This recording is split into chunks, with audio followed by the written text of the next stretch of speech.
Dear citizens of planet Earth, it gives me great pleasure as the director of the Earth Observatory of Singapore at Nanyang Technological University to say a few words about the Earth 300 Impact Talks.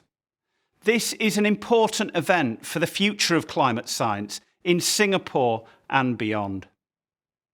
There has never been a more important time to be an Earth scientist.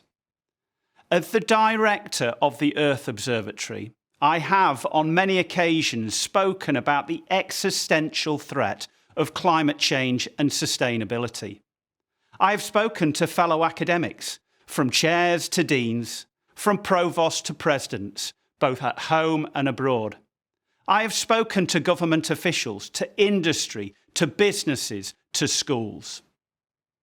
After explaining the facts, the driving processes, climate projections, and that we are approaching a tipping point beyond which there is no return, I am always asked about the hope for the future.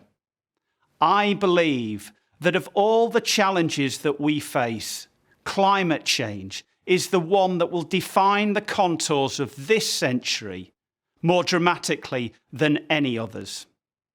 I believe that there is something of being too late.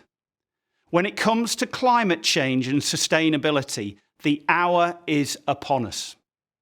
But armed with the education of how the Earth works, if we act boldly and swiftly, if we set aside our political interests in the favour of the air that the young people will breathe, the food that they will eat, and the water that they will drink, if we think about them and their hopes and their dreams, if we act boldly, it won't be too late.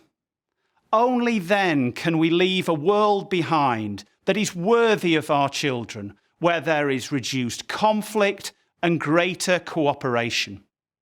A world marked not by human suffering, but by human progress.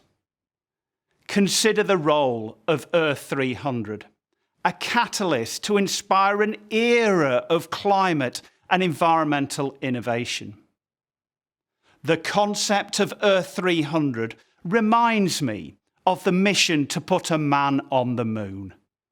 When President John F. Kennedy said, "We chose to go to the moon," in 1962, he wanted it done by the end of the decade. At that time, much of the expertise and machinery that would allow humans to walk on the moon did not exist. We are all living together on a single planet, which is threatened by our own actions. Every person, every community, every country must respond to the existential threat of climate change, as if our lives depended upon it, because they do. Over to you.